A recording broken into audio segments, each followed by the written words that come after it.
Sebelum kita memulai pembelajaran hari ini, alangkah baiknya kita berdoa terlebih dahulu agar apa yang kita pelajari hari ini dapat bermanfaat bagi kita semua.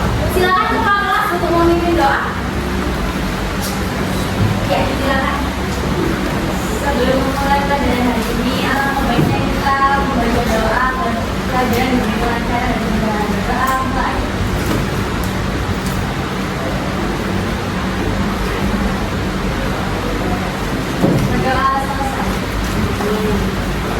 Bagaimana kalian perasaannya pembelajaran ini hari ini? Senang? Senang. Sudah siap menerima pembelajaran hari ini? Sudah. Kalau gitu ibu mau tes dulu. Pakai tepuk. Kalau ibu bilang tepuk pagi, saya tepuk 1 kali. Tepuk siang, tepuk 2 kali. Bilang sore, berarti tepuk 3 kali. Kalau ibu bilang tepuk malam, ibu tepuk setengah tepuk. Ya, karena kalau malam tidur, ya kan? Pagi, siang, malam. Nah, berarti nggak fokus. Saya 1 kali lagi. Siang, pagi, malam. Oke. Tapi anak-anak semuanya sudah fokus ya. Baik. Hari ini kita akan belajar bab baru, bab yang kedua, yakni tentang perkembangan teori model atom. Nah, ada yang sudah belajar hari ini? Sudah. Yang bekal ya. Oke, tujuan pembelajaran hari ini diharapkan kalian mampu untuk menganalisis perkembangan model atom dari mulai teori Dalton, Thomson, Bohr, hingga mekanika kuantum, serta kalian mampu menjelaskan tentang kelebihan dan keterbatasan berdasarkan bukti eksperimen gambar tokoh dan model atom. Sampai sini dulu ada yang ditanyakan? Tidak. Jadi nanti ketika kalian pembelajaran, ibu akan juga menilai apa aja tuh, bagaimana kalian berkelompok, bagaimana kalian berdiskusi, sikap kalian seperti apa, dan di akhir ibu akan memberikan kuis. Ibu ingin mengecek seberapa jauh pemahaman kalian terhadap materi yang sudah ibu sampaikan tadi. Sampai sini ada yang ditanyakan? Oke, kita masuk ke materi. Kalian tahu bentuknya gula? Tahu. Bentuknya gimana? Kristal, besar apa kecil? Kecil. Rasanya apa? Manis. Nah, kalau gula yang bentuknya kristal kecil, kalau ibu tumbuk terus-menerus, dia bentuknya jadi apa? Ya, serbuk, butiran halus gitu kan. Butiran halus dari gula itu rasanya tetap manis nggak ya? Manis. Kalau misalnya gula itu ibu larutkan ke dalam air, ibu aduk, ya kan? Masih terlihat nggak gulanya? Tapi rasa larutan gulanya tetap manis apa? Tetap manis. Berarti meskipun gula itu ditumbuk sampai tidak terlihat bentuknya, tapi masih membawa sifat dari gula itu, yaitu manis. Nah, partikel terkecil dari gula itu tadi yang nantinya akan kita pelajari, yakni disebut sebagai partikel dasar, sebagai dasar tentang teori perkembangan atom. Itulah yang nanti kita akan bahas hari ini. Oke, sekarang coba perhatikan video berikut ini. Oke, sekarang kita lihat video yang berikut ini.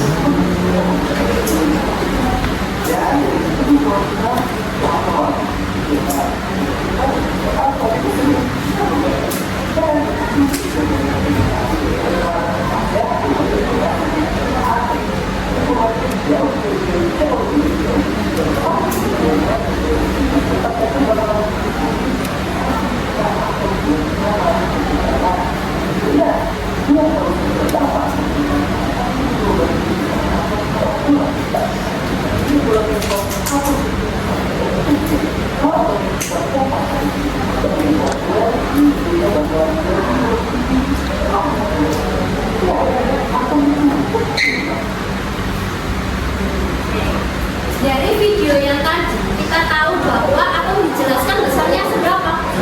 Sangat kecil. Nah, lalu bagaimana ya menggambarkan model atom itu? Nah, kalian pasti penasaran kan? Ya. Oleh karena itu, hari ini tugasnya kalian adalah membuat proyek menggambarkan model atom, mulai yang dari Dalton, Thomson, Rutherford, Niels Bohr, sama mekanika kuantum. Ibu bagi menjadi 5 kelompok. Kelompoknya sudah saya share di grup WA ya, beserta LAPD-nya juga saya sudah share di grup WA. Sekarang silahkan berkelompok sesuai kelompoknya masing-masing. Di sini ada kelompok 1, 2, 3, 4, dan yang terakhir 5. Oke, ibu beri waktu 10 detik dimulai dari sekarang. 10, 9,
itu akan mempresentasikan mengenai model atom. Dan kebetulan kelompok 1 mendapatkan materi model atom Dalton. Langsung silakan. Nah, atom adalah bagian terkecil dari suatu unsur dan tidak dapat dibagi lagi. Atom-atom unsur sejenis mempunyai sifat yang sama meliputi volume, bentuk, maupun masanya. Sebaliknya, atom-atom unsur tidak sejenis mempunyai sifat berbeda. Dalam reaksi kimia terjadi penggabungan atau pemecahan atom. Atom dapat bergabung dengan atom lain untuk membentuk suatu molekul dengan angka perbandingan dengan permukaan. Bisa ditunjukkan gambarnya? Ya teman-teman, ini tuh model atom Dalton. Jadi ini tuh perbandingan dari sama besarnya seperti bola pingpong, tapi ini tuh di dalamnya tuh lebih ada ruangnya, ada ruang yang lebih basah ya, lebih padat. Dan ini tuh memiliki radius 31 mv atau 3,10 dikali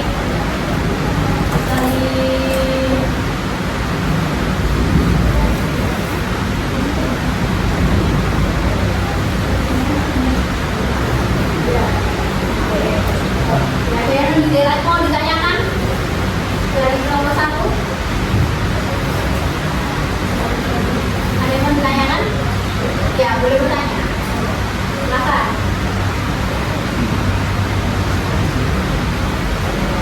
Siapa yang mau bertanya dari kelompok 1? Tidak ada?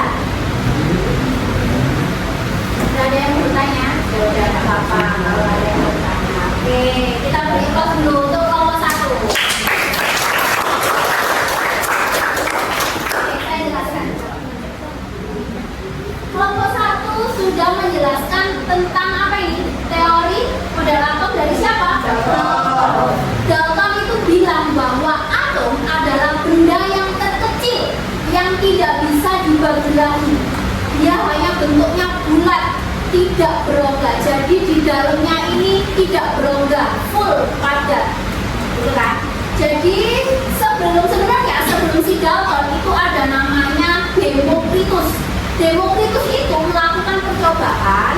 Dia itu bilang kalau atom itu benda terkecil, tapi dia tidak melakukan percobaan. Akhirnya si Demokritus ini teorinya tidak bisa dijadikan sebagai dasar. Oleh karena itu dibuatlah baru sama si Dalton. Nah, Dalton dia memukul besi sampai jadi serbuk besi, sehingga kan serbuk besi itu kan kecil banget. Nah, dia meskipun dipukul dia kan tetap serbuk besi kan. Nah, itulah yang namanya atom. Jadi Dalton mengungkapkan bahwa atom adalah benda terkecil yang tidak bisa diciptakan, tidak bisa dimusnahkan. Bentuknya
atom kita dalam perkembangan model atom.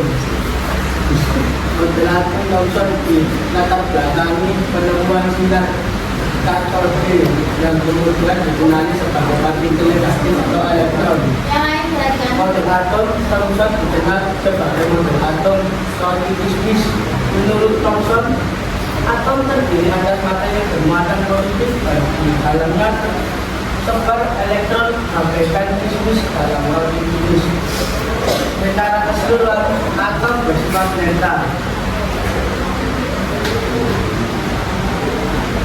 Percobaan sinar kathode Thomson.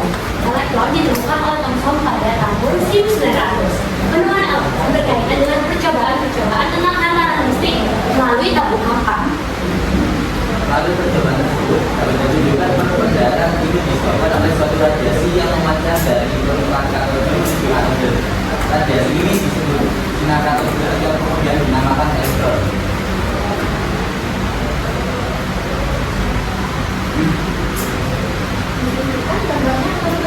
Jadi ini model atom Thomson. Nah, yaitu yang bagian hitam ini merupakan materi positif dan bagian merah-merah ini merupakan bagian negatif atau dikenal dengan kismis. Atau disebut sebagai elektron. Ya, ada yang ditanyakan?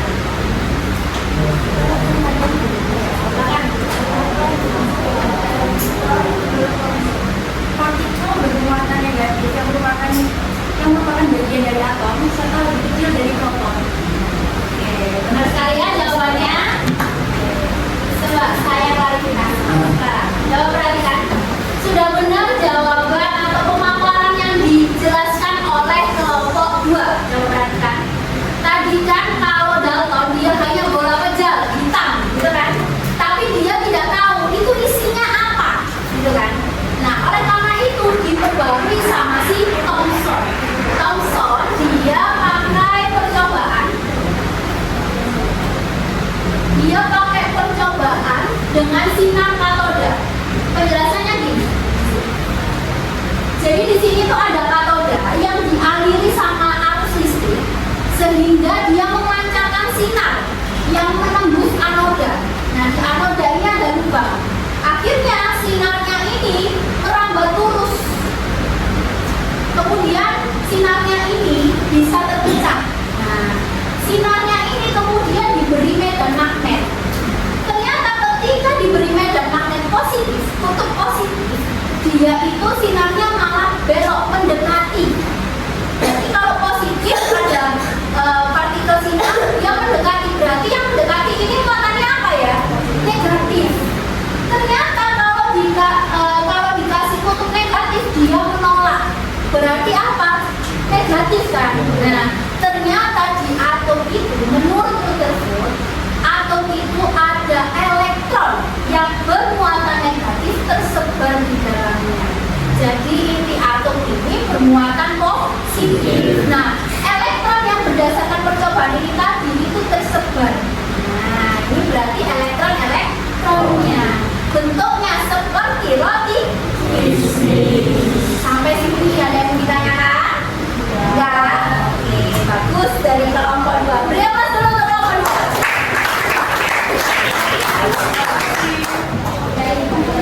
Dilanjutkan kelompok yang ketiga.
Rutherford melakukan percobaan dengan menembakkan partikel kemudian pada rangkaian emas.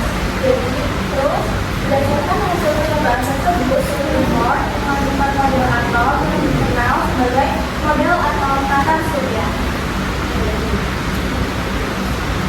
Nah, jadi yang ini itu namanya bagian elektron. Lalu yang di bagian dalam ini namanya inti atom yang terdiri dari proton dan neutron.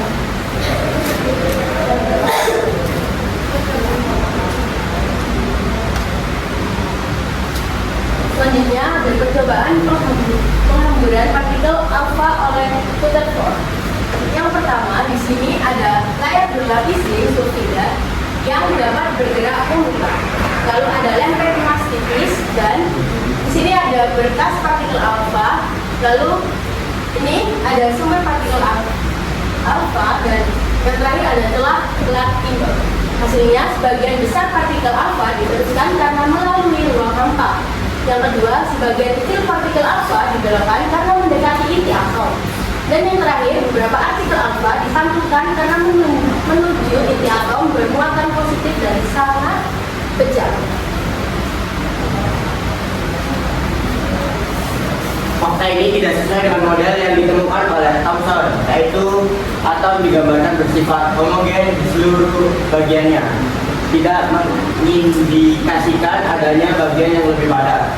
Menurut Rutherford, sebagian besar dari massa dan pemuatan positif atau terkonsentrasi pada bagian pusat atom yang disebut inti atom, sedangkan elektron beredar mengelilingi inti atom. Ini model Thomson dan ini bagian yang model Rutherford. Apakah ada yang ditanyakan? Ya, lanjut. Apa hasil dari percobaan penghamburan partikel alfa oleh Rutherford? Yang pertama, bagian besar partikel alfa diteruskan karena melalui ruang hampa. Yang kedua, ada partikel-partikel kecil yang mengelilingi inti atom. Terus yang ketiga, beberapa partikel yang bertambah terus ke inti atom bermuatan positif dan sangat kejam atau partikel. Ada yang mau ditanyakan lagi? Saya sudah cukup jelas ya penjelasan dari kelompok 3B. Kita ambil kelas sebentar.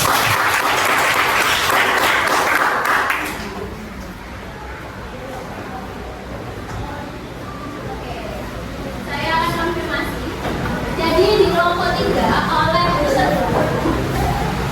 Nah, ini kan percobaannya ya. Ini itu adalah sumber partikel alfa. Sumber partikel alfa ini ditembakkan seret ke lempengan emas. Ternyata di lempengan emas itu ada yang diteruskan, ada yang dibelokkan, bahkan ada yang dipantulkan. Nah, kenapa demikian? Nah, coba perhatikan. Kalau dia diteruskan, berarti dia melewati ruang hampa. Dia tidak terkena inti atom. Kalau dia mengenai pinggirannya, dia akan dibelokkan. Tapi kalau tepat mengenai inti atom, dia akan dipantulkan.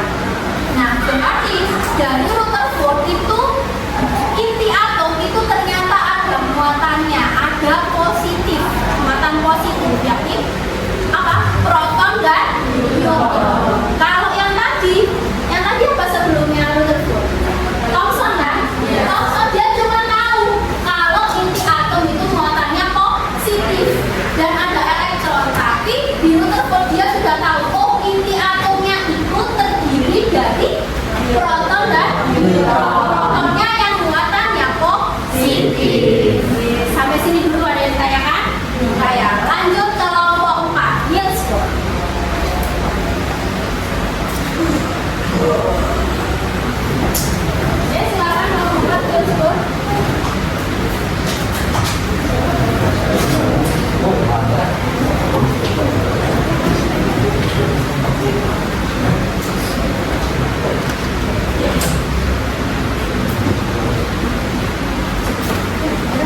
mengajukan KML dan sekolah mengajukan model atom dengan memperkenalkan adanya tingkat.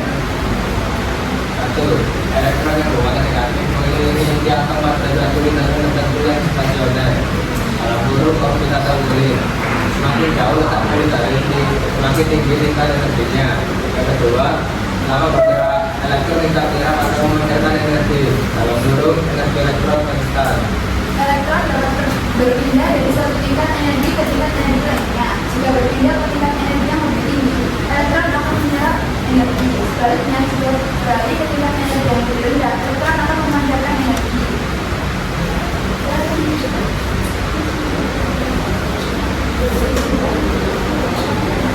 Ini adalah model atom buat. Nah, atom kan terdiri dari isi atom, yaitu di sini ada proton dan neutron. Proton itu bermuatan positif dan neutron itu tidak memiliki muatan atau netral. Dan inti atom itu dikelilingi oleh elektron. Nah, elektron itu bermuatan negatif. Jadi elektron ini nggak bisa bergerak sembarangan. Jadi dia itu punya lintasannya sendiri. Nah, lintasannya ini disebut orbit atau kulit atom. Nah, ini tuh kayak kota sembilan. Ini punya lintasannya sendiri. Nah terus, elektron itu nggak bisa jatuh begini. Kenapa elektron itu nggak bisa jatuh begitu? Karena elektron itu sedang dalam keadaan stasioner. Apa sih bukan stasioner? Keadaan stasioner itu adalah keadaan di mana elektron sedang dalam lintasan energi tertentu. Nah, mungkin di lintasan energi tertentu itu elektron tidak menyerap atau memancarkan energi.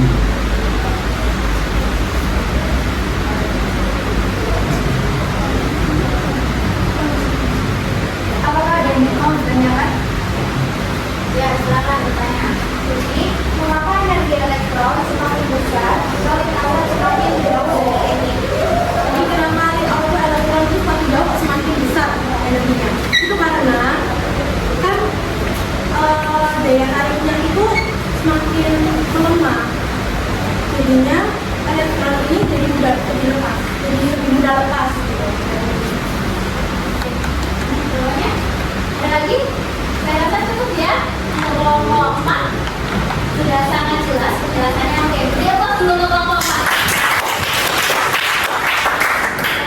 Terima kasih.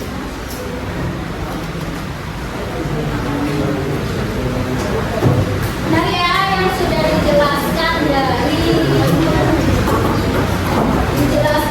kelompok 4. Model atomnya siapa tadi kelompok 4 yang barusan? Yang barusan? Kelompok 4? Niels Bohr, ini kan? Nah, kalau yang sebelumnya kan dia adalah Rutherford. Dia, ini kan kalau elektronnya, kalau si Rutherford kan dia cuma sembarangan nih, dia nggak tahu dia bergeraknya di lintasan yang mana. Ternyata setelah diteliti oleh Niels Bohr, ternyata elektron itu bergerak sesuai lintasannya. Nah, ini sesuai lintasannya. Dia punya orbit seperti bumi mengelilingi matahari, punya orbitnya sendiri kan? Sama kayak atom. Elektronnya itu bergerak mengelilingi inti atom. Dia tapi bergeraknya pada lintasannya sendiri. Oke, gitu ya. Sampai sini ada yang ditanyakan? Tidak. Oke, kayak gitu lanjut. Kelompok terakhir, mekanika kuantum. Silakan.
merupakan daerah di daerah inti atom yang kemungkinan besar tidak akan tertimpa oleh elektron.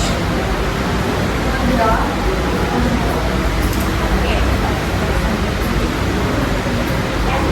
Jadi ini adalah model atom dari mekanika kuantum. Kalau yang tadi ada elektronnya kan di lintasannya, di orbitalnya, di kulitnya. Nah ini kenapa seperti ini? Elektronnya ada di mana? Pasti gitu kan? Nah ini adalah awan elektron. Jadi kita itu tidak bisa menentukan dengan tepat tempat elektronnya itu ada di mana. Tapi dengan mekanika kuantum kita bisa menentukan kebolehjadian berarti artinya itu daerah elektron itu ada di mana sih, tapi nggak tepat. Jadi di sini adalah daerah-daerah adanya elektron, tapi kita tidak bisa menentukan dengan tepat. Tepatnya itu elektron di mana? Oke, ini adalah tentang mekanika kuantum. Sudah jelas ya? Sudah jelas. Silakan ditutup. Sekian kelompok kita. Assalamualaikum warahmatullahi wabarakatuh. Oke, tepuk tangan. Oke, baik anak-anak, karena kalian sudah menyelesaikan proyek hari ini, proyeknya bagus-bagus, model yang